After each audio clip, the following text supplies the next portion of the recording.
Shabbat Shalom, queridos amigos, o Shavua Tov para el que está saliendo ya de Shabbat, como es nuestro caso aquí en este lado del mundo.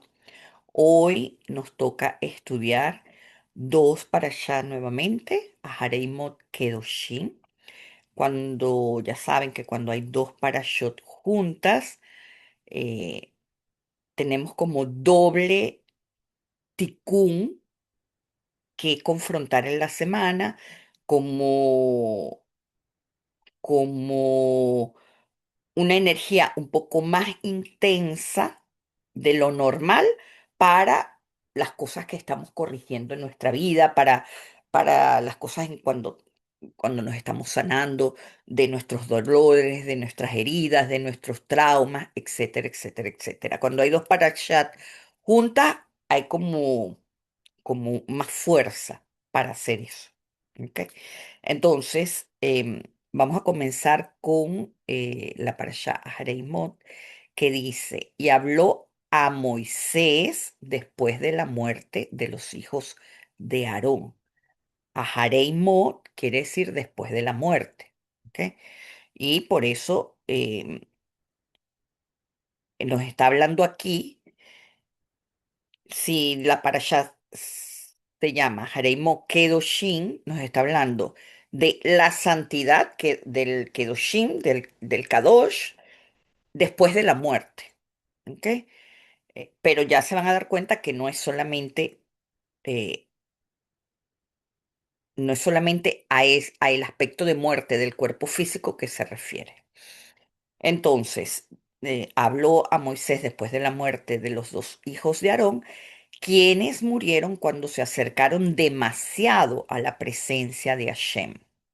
Dios les dijo a Moisés, dile a tu hermano Aarón que no entre a su antojo en el santuario detrás de la cortina, delante de la cubierta que está sobre el arca, no sea que muera, porque yo aparezco en la nube sobre la cubierta. Lo primero que tenemos que ver es que ya nos están dando una respuesta sobre lo que le pasó a los hijos de Aarón. Se acercaron demasiado. Es decir, en términos prácticos, traspasaron la cortina del propiciatorio.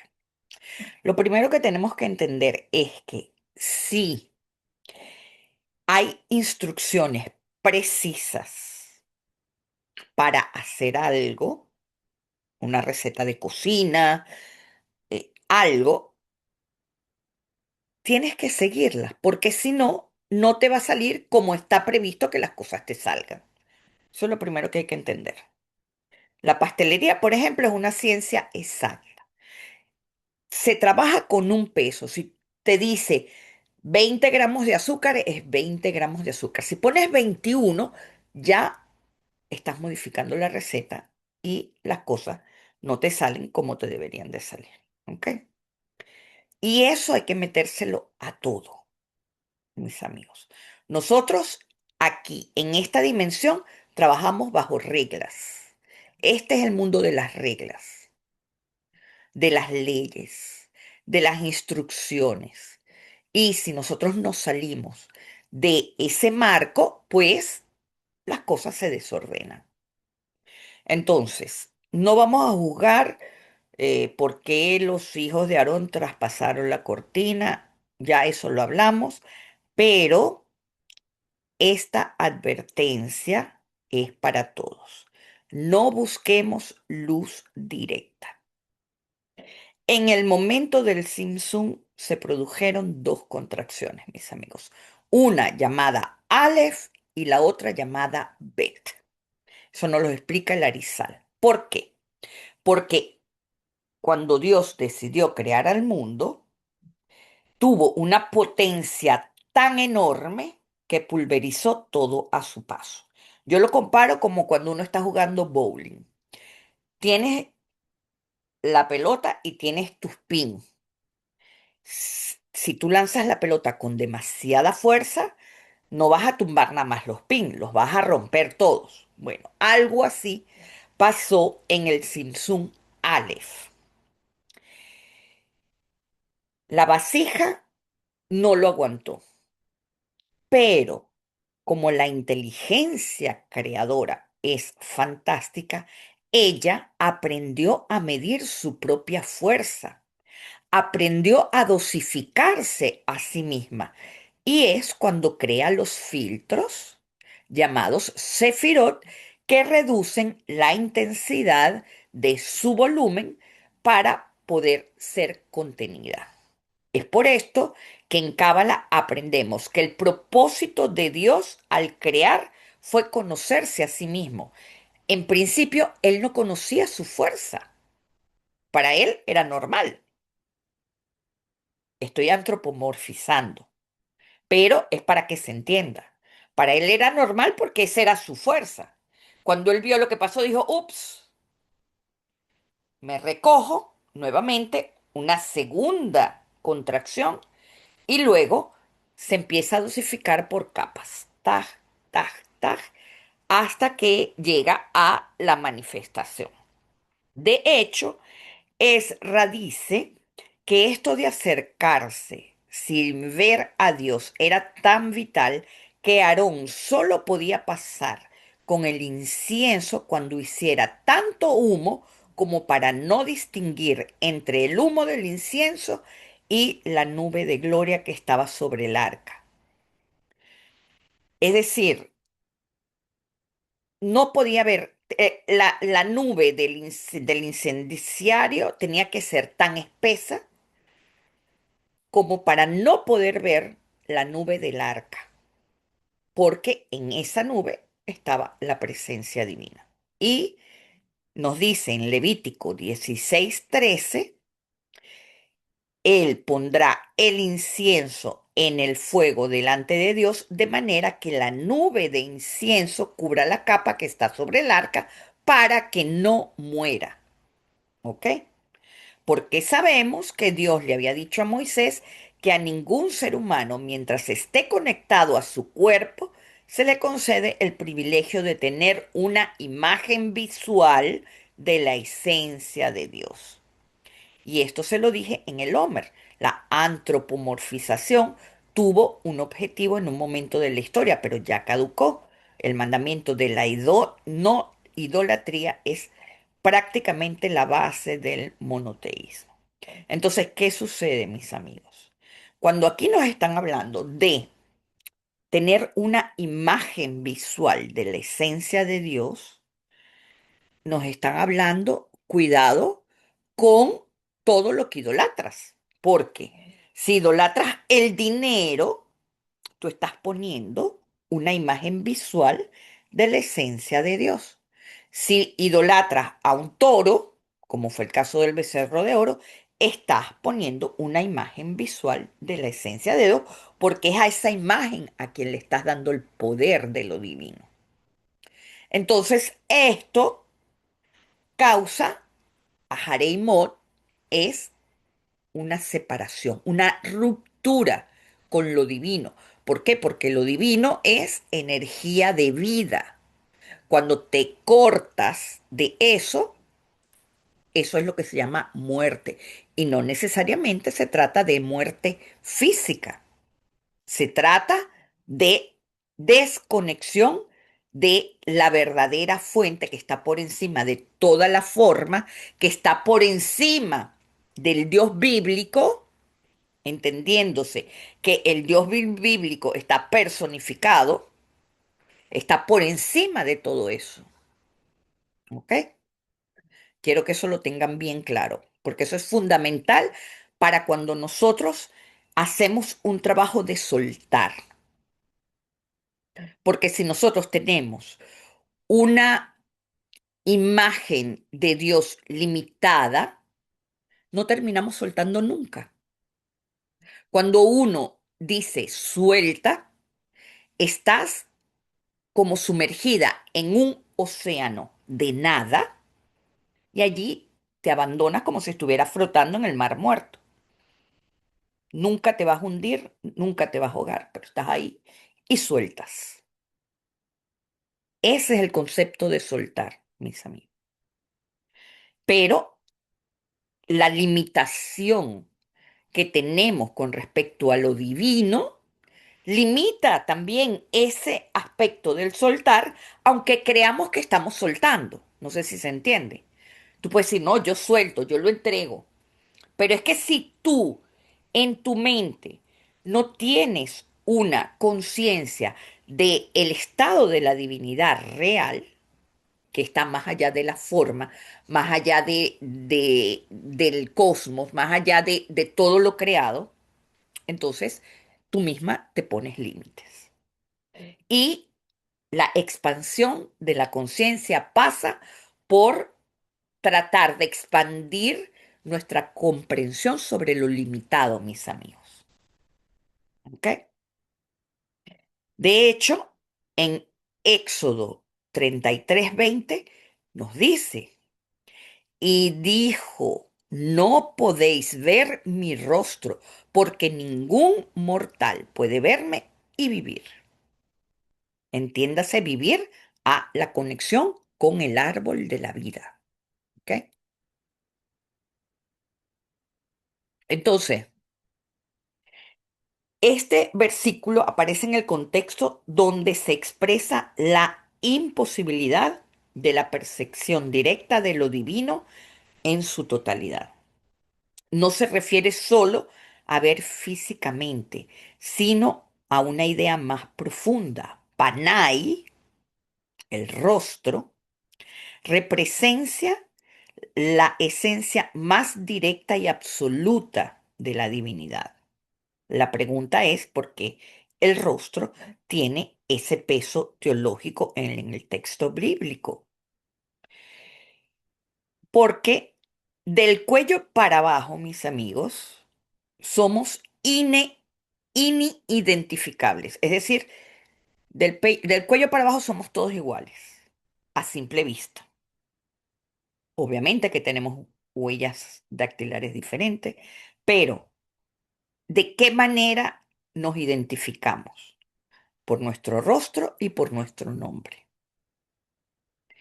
El rostro en la tradición hebrea representa la presencia inmediata, la identidad plena y una relación directa con otra persona. No es únicamente lo que permite reconocer a alguien físicamente, sino aquello a través de lo cual una persona se revela sin mediaciones. ¿No les ha pasado que tienen una relación con alguien que no conocen nunca personalmente, pero solamente o por videollamada o por... Y cuando hay el encuentro en persona, puede haber un impacto más positivo de lo que esperabas o puede haber un impacto negativo. Cambia totalmente la percepción de lo que tienes cuando estás ante alguien que cuando lo percibes a la distancia, ya sea a través de una pantalla o a través del espacio, ¿ok? Por eso cuando el texto afirma que no se puede ver el rostro de lo divino, no está hablando de una limitación visual, sino de una imposibilidad ontológica. Es decir, el ser humano no puede acceder a la esencia absoluta de Dios sin filtros, mis amigos. Ver el rostro implicaría una presencia o una experiencia total de lo divino, algo que es incompatible con la condición finita del ser humano. Entonces, quiero que entiendan algo muy importante. Cuando uno empieza a conocer todo lo espiritual y uno empieza a sentir ese gusto sabrosísimo de la elevación espiritual, que es cuando te sientes wow, te sientes eufórico, te sientes bien y no viene de nada de lo que se produjo afuera, sino viene de ti mismo, viene de una conexión espiritual, ¿verdad? Entonces, quieres más y más y más. Y allí tenemos que tener cuidado, porque en ese querer más empezamos a buscar, ¿verdad? Cosas que empiezan a ser luz directa, que en lugar de darnos beneficio, nos desvían de la ruta. Por eso es que hay que tener mucho cuidado con este, el tipo de prácticas por las cuales no estamos preparados. Porque para estar preparado para hacer una de esas prácticas espirituales que salen por internet, tienes que tener un cuerpo espiritual fuerte para enfrentarte a la oposición que tú mismo tienes, a el autosaboteo, mis amigos. Y eso no está afuera, está adentro. Es nuestro subconsciente que opera como un robot. Entonces, ahí tenemos que tener cuidado, ¿ok? Luego, otra cosa que encontramos aquí en esta porción es todo el ritual de Kippur, incluyendo el Tashlich. Esto está en Levítico 16 7 y 8. O sea, está todo el ritual especificado, pero eh, quiero que agarre esta partecita para que analicemos. Dice, Aarón toma los dos machos cabríos y los pondrá delante de Dios a la entrada de la tienda de reunión y echará suerte sobre los dos machos cabríos, uno marcado para Dios y el otro marcado para Azazel. El uso goral, el sorteo, está en verde, ¿verdad? No es un detalle secundario. En realidad es un mecanismo que convierte a todo este ritual, a toda esta escena, en un proceso que tiene una particularidad decisiva. Y es que la decisión final no es humana. Echa la suerte y los dos machos son idénticos. Tienen que tener las mismas características para que no haya ningún tipo de influencia que intervenga en cuál va a ir a Azazel y cuál va a ser sacrificado para el ritual de expiación. Entonces, no se elige el mejor o el peor. No hay méritos ni defecto visible y no hay un argumento humano posible que influencie en esa decisión. Entonces, ¿qué nos dice esto? Que el juicio que normalmente, un segundito, el juicio que normalmente eh, nosotros hacemos de la gente, ¿verdad? Siempre tiene cosas escondidas. ¿Qué quiere decir esto, mis amigos? Que nosotros hoy, por ejemplo, vemos a alguien y hacemos un juicio de lo que estamos viendo, pero nosotros no sabemos cuáles son los móviles que hacen que esa persona actúe así. Y cuando no tomamos en cuenta la big picture de todo lo que está pasando, nosotros estamos haciendo un juicio injusto, estamos siendo parciales. Entonces, eso, ese juicio va a Azazel, se revierte contra nosotros. Y fíjense una cosa que dice el Pirkei Avot 2.1. Dice, hay una manera completa, no, perdón, dice, em,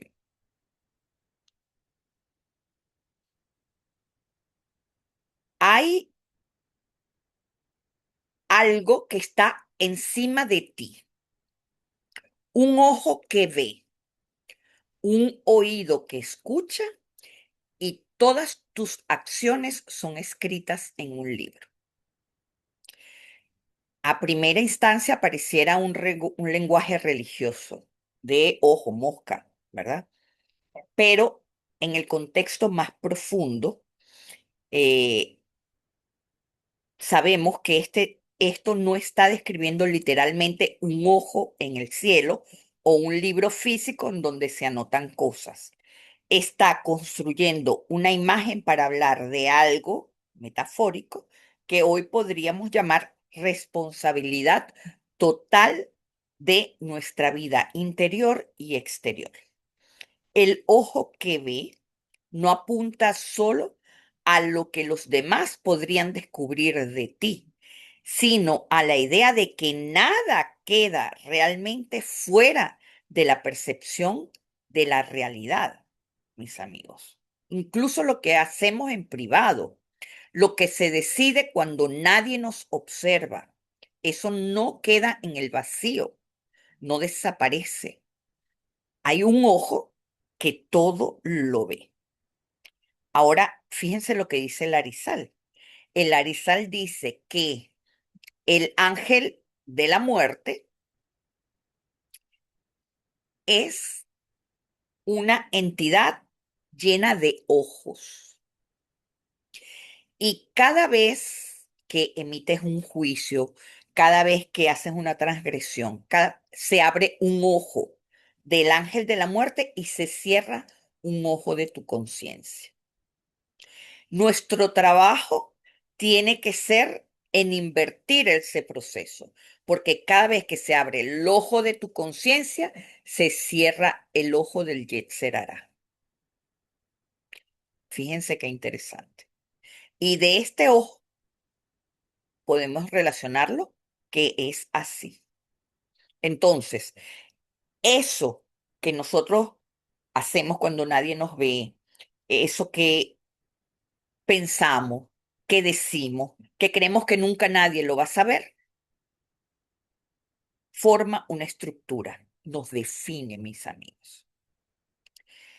Cuando nos dice, hay un oído que escucha, no se limita a las acciones visibles, o sea, a lo que hablamos, eh, se está hablando, ¿verdad? De lo que decimos hasta de nosotros mismos. Nos habla de nuestras intenciones cuando hablamos. Es como si el texto dijera, no se cuentan solo nuestros actos, también se cuenta lo que expresamos, lo que justificamos internamente, lo que nos repetimos en silencio dentro de nuestra propia mente. Por eso es que le digo en el Homer, quédense rumiando antes de dormir en una proyección de algo que ustedes quieren materializar. No se queden rumiando en la conversación que tuvieron, en la preocupación que tuvieron, en el problema de pareja que tuvieron, porque todo eso nos afecta. Nosotros somos rumiantes por excelencia. Entonces, vamos a decidir más bien quedarnos rumiando en lo positivo y no en algo que nos va a perjudicar. ¿Ok? Luego aparece la imagen del libro. La idea es especialmente potente que nos dice, todo queda escrito. No es un sentido mágico o literal, sino que cada acción, mis amigos, deja huella. Nada se borra del todo. Lo que hacemos va construyendo una especie de memoria acumulada que se va formando con el tiempo. Entonces, si leemos todo en conjunto, vamos a ver que el mensaje es bastante claro. No hay una separación real entre lo que haces cuando eres visto y lo que haces cuando estás solo. Todo pertenece a la misma historia, todo deja huella, todo se integra en un registro continuo de quiénes somos. ¿Ok? Entonces, la idea del Pirkei Avot no es generar miedo, sino responsabilidad. Recuerden que es un libro de ética, ¿ok? Y la ética es un paso importante para construir una sociedad donde todos podamos vivir en armonía. Es un sistema de creencias, sí, pero basado en el respeto mutuo. Los sistemas de creencias son inevitables, mis amigos, ¿ok? Ahora, Volviendo al Tashlich, el hecho de que los dos machos cabríos sean idénticos, enseña que el perdón no se fundamenta en una evaluación humana precisa de la culpa. En Yom Kippur, el punto decisivo no es discernir perfectamente, es reconocer el límite de nuestro propio juicio y entregarle el resultado a una instancia superior. Psicoemocionalmente, esto implica soltar tanto la autojustificación como la autoacusación absoluta. Es decir, no, bueno, yo hice esto por esto, por esto, por esto, por esto. Y me estoy autojustificando como quererme quitar un peso de encima sin tomar en cuenta a todas las personas que yo herí en el camino. ¿Ok? Tenemos que aceptar que no todo está bajo nuestro control consciente, mis amigos. Ahora, ¿por qué ponerle a ese sitio o a esa entidad? Porque la Torá no nos los deja claro, si es un sitio, si es una persona, no. ¿Por qué ponerle ese nombre, Azazel?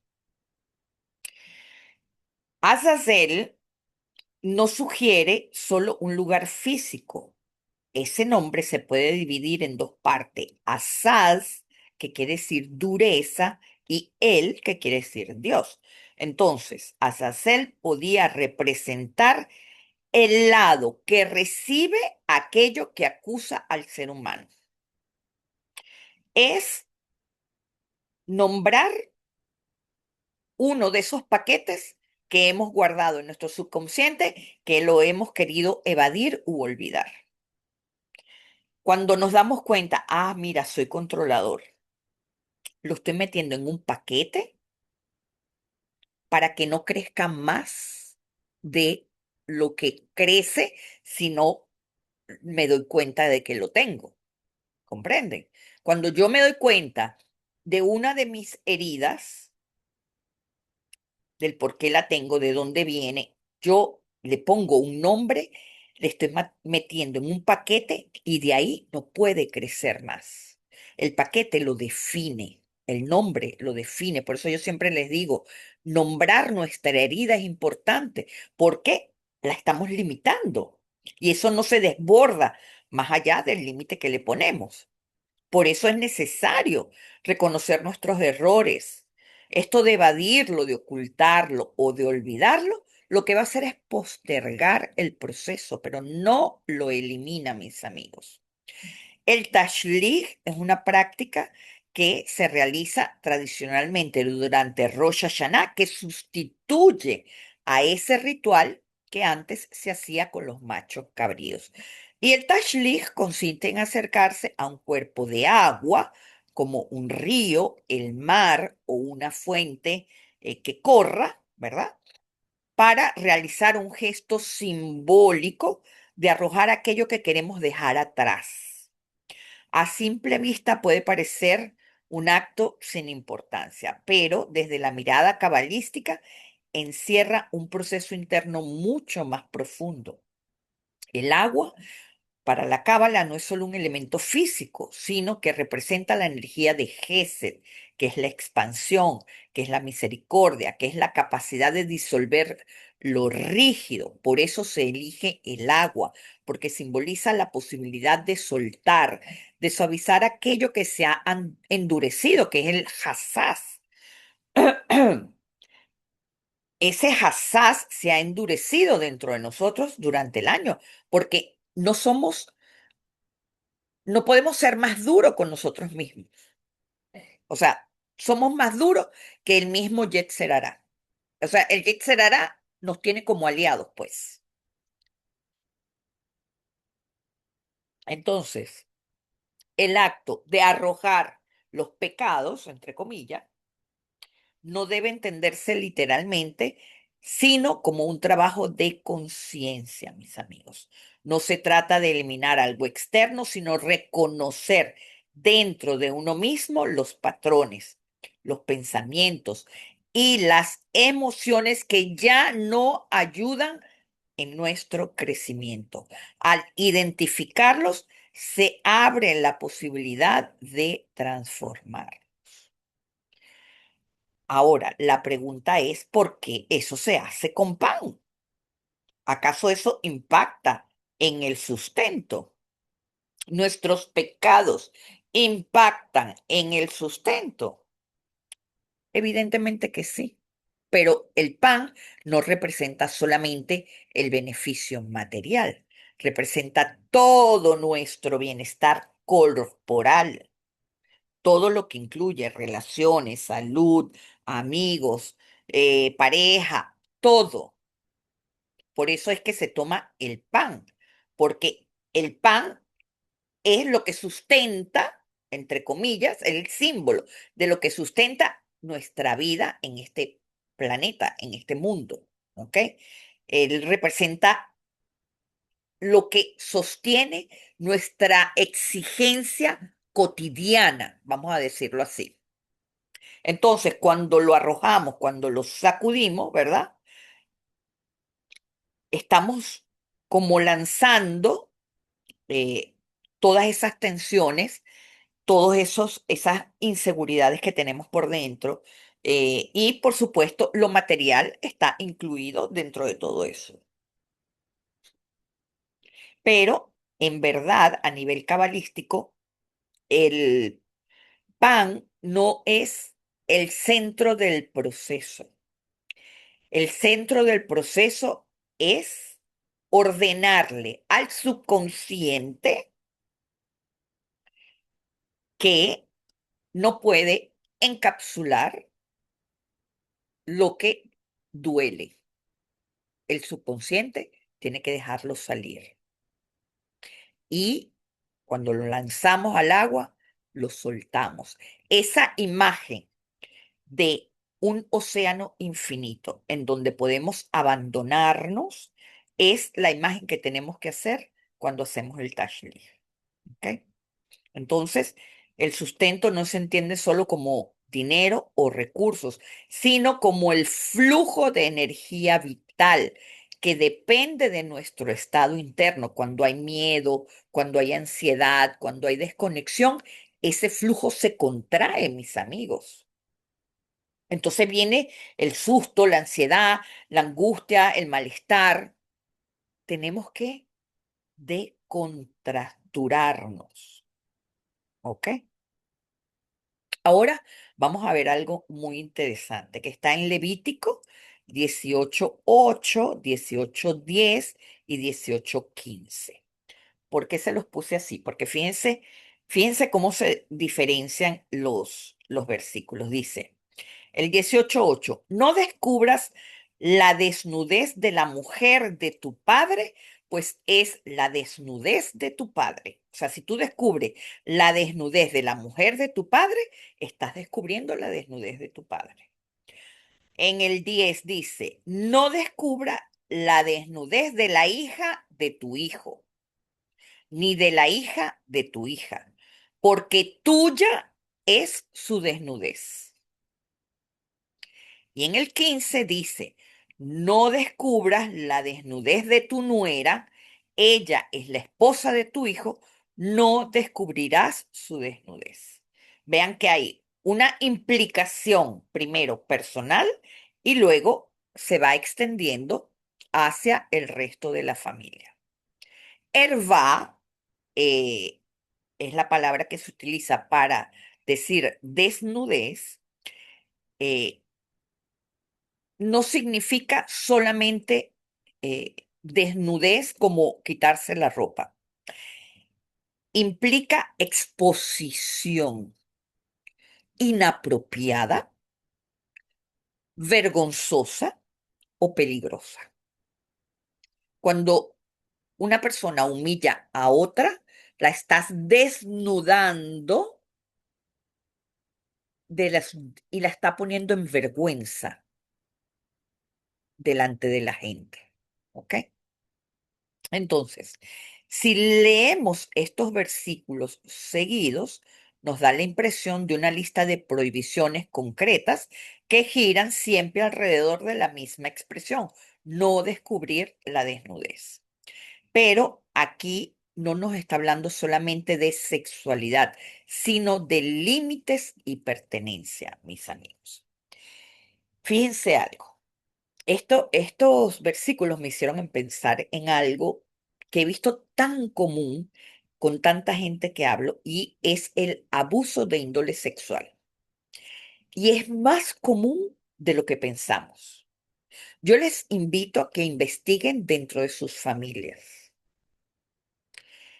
¿Cuántas personas han sido víctimas de intentos de abuso, de intentos de querer so- sobrepasar ese límite y ese sentido de pertenencia de tu cuerpo? Es verdad que no es exclusivo del hombre, pero la mayoría de las veces va del hombre para las mujeres o de los adultos hacia los más vulnerables. Y mis amigos, no entiendo qué es lo que le da a la gente el derecho de pensar que puedes sobrepasar el límite de otro sin tener consecuencias. Nadie tiene derecho a tocarnos, pero no solamente se trata de un toque físico, sino a introducirse en nuestra vida si nosotros no lo permitimos. Y esto tiene que ser estrictamente enseñado, tanto biológicamente como a nivel de los límites de la intimidad de una persona, mis amigos.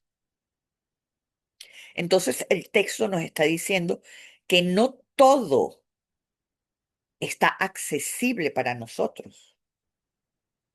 Hay límites y tanto para el otro tenemos que poner nosotros mismos los límites para, para el acceso que tenemos al otro como el acceso que el otro va a tener para con nosotros.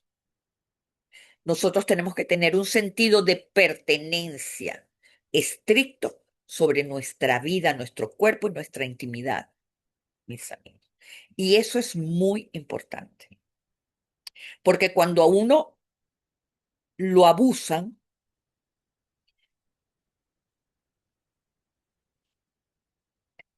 o sea, los órganos sexuales, mis amigos, los órganos de intimidad, son la conexión más directa que tenemos con los niveles superiores de creación.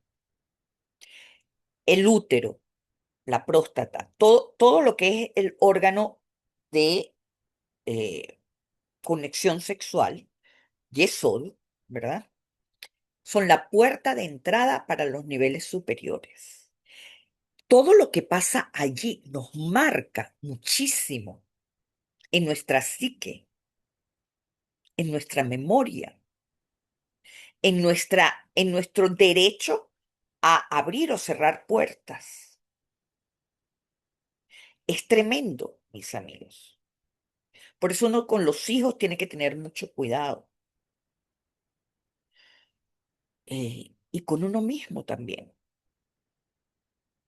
A veces en la vida de pareja uno permite que el otro traspase límites en cuanto a las palabras que nos dice, a la manera en cómo nos tratas. Y es así como se vuelven las relaciones tóxicas, mis amigos. Y uno tiene que decir, hasta aquí te lo permito, de aquí no pasas. Porque tu bienestar egoico no va a ser a costa de humillarme a mí. Lo siento, te buscas tu bienestar egoico por otro lado, no conmigo. ¿Ok? Entonces eso es muy importante. Ni siquiera en broma tenemos que aceptar, porque entre broma y broma siempre cuelan una verdad. ¿Ok? Eso de que, ay, no, es que esta es loca. No, señor. Eso no. porque uno lo acepta en primer broma, pero eso termina siendo, de tantas veces que te lo dicen, termina siendo una creencia que termina siendo afirmativa, que te está encapsulando. Ay, eres tóxica, eres esto, eres una loca, eres aquello. Te estás encapsulando, no me perdonas. O sea, que tengo una herida no quiere decir que soy loca. Que vea esto no quiere decir no. O sea, todo tiene su límite. Y si no te gusta, no puedes estar conmigo, punto. ¿Ok? Eso no quiere decir que cada discusión vamos a decir, lárgate. No. O sea, hay que aprender a poner límites con dulzura. Pero llega un momento en cuando las cosas se vuelven agresivas, pues hay que poner el límite total. ¿Ok? Ahora pasemos al Levítico 19:2-4, que es la parashá Kedoshim. Ahorita ya hablamos de Ahareimon. Ahora vamos a hablar un poquito de Kedoshim. ¿Por qué me parece interesante? Porque dice, habla a toda la comunidad israelita.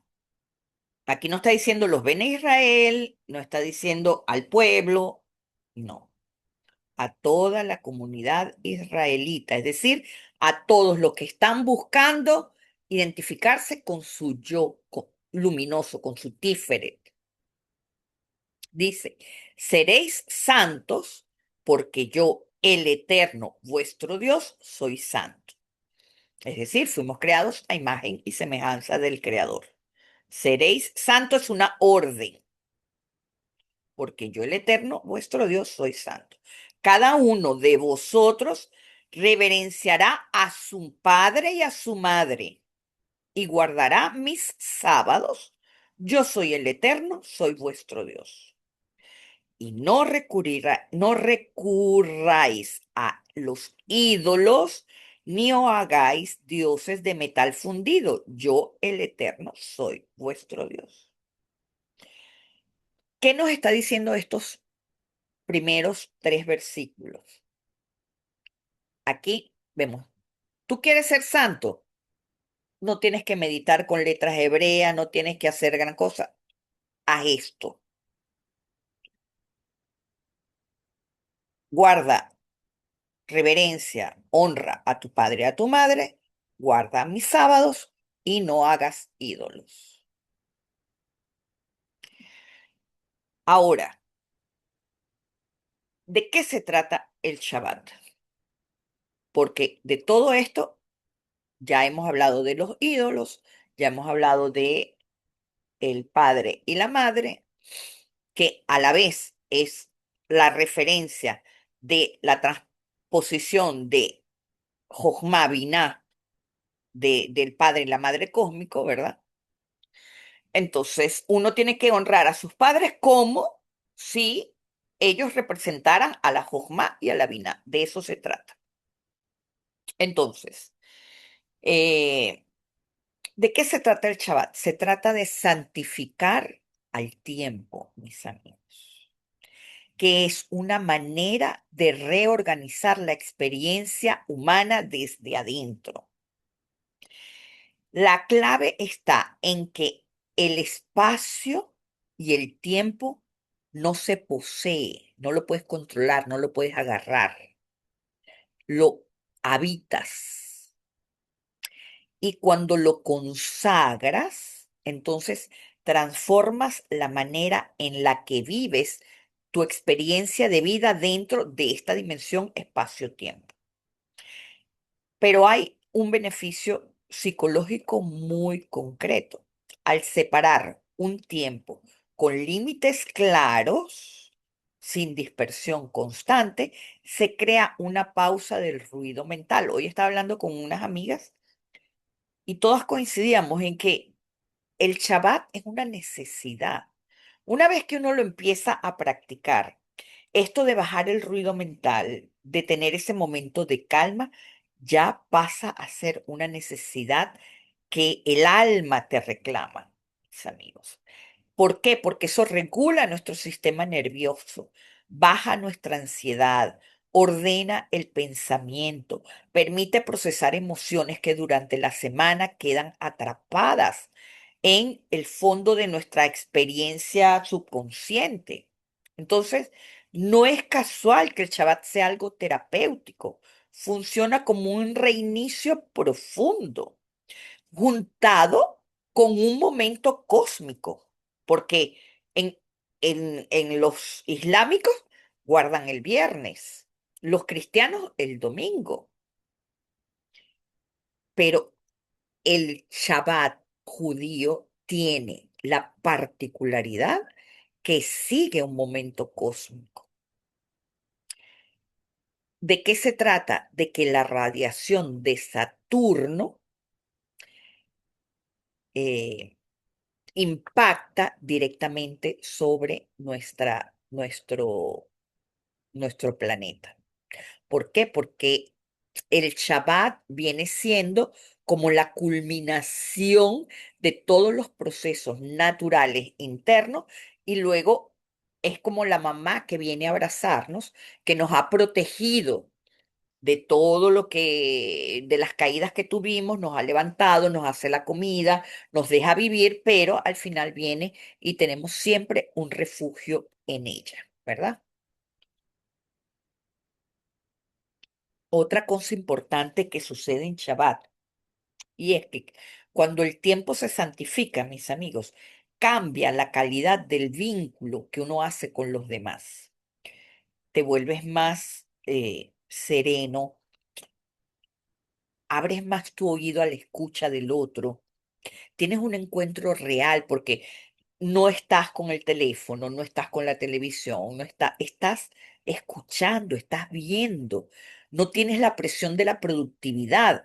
El otro deja de ser un objeto y vuelve a ser la finalidad, mis amigos. Por eso es que el judío es un comerciante eh, per se, porque como su objetivo es vivir en función, la mayoría pues, en función de la práctica del Shabbat, necesitan su libertad de tiempo.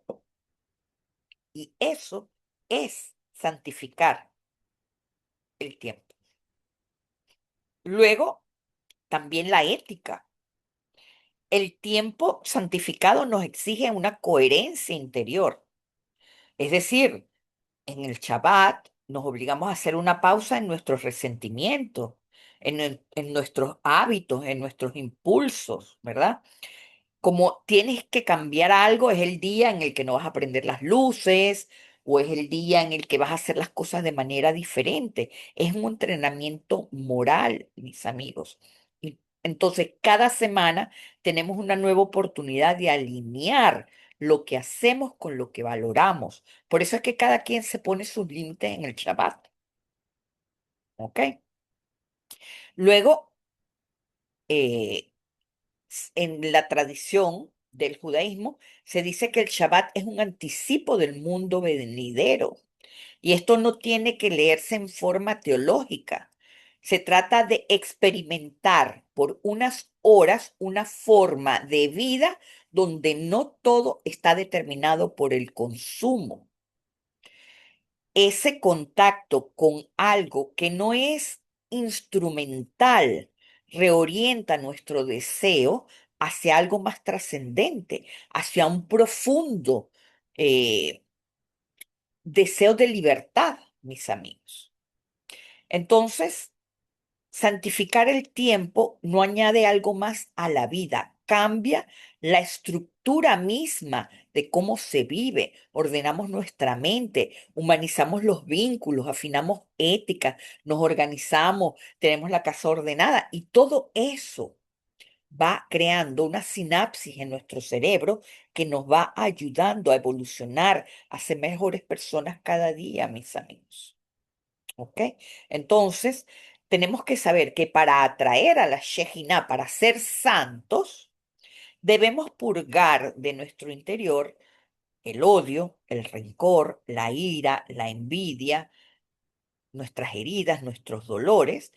Y sin esta transformación ética, todo se vuelve en vano, porque nuestros corazones permanecen envenenados, mis amigos. Entonces, eh, como les decía, yo estaba viendo las imágenes de la expedición que iba hacia la Luna y cuando ellos estaban saliendo del espacio oscuro, el planeta que se vislumbraba era Saturno. Y yo me dije, wow, se veía clarito. Y yo me dije, de verdad que es un planeta materno, porque son planetas tan grandes, lo que es Saturno y Júpiter, son planetas tan grandes, ¿verdad? Tienen una gravedad tan fuerte, aunque la fuerza de gravedad es una fuerza mínima, pero la fuerza de gravedad es tan fuerte que es la que nos protege de todos los cometas, asteroides y que nos permite vivir en la Tierra hasta hoy en día. La Luna está llena de cráteres de asteroides que impactan. Y la fuerza de gravedad de estos dos planetas son como dos padres que están protegiendo la vida de su hijo. Entonces me pareció muy bonito esa metáfora. En fin, mis amigos, la moraleja de esta semana es aceptar nuestras heridas, pero no conformarnos con ellas. Tenemos que trabajarlas profundamente e intensamente y saber que cuando ellas están allí, no podemos dejarnos dominar por ellas. Tenemos que meter la racionalidad por sobre todas las cosas. ¿Ok? Vamos a las preguntas y respuestas de la parashá.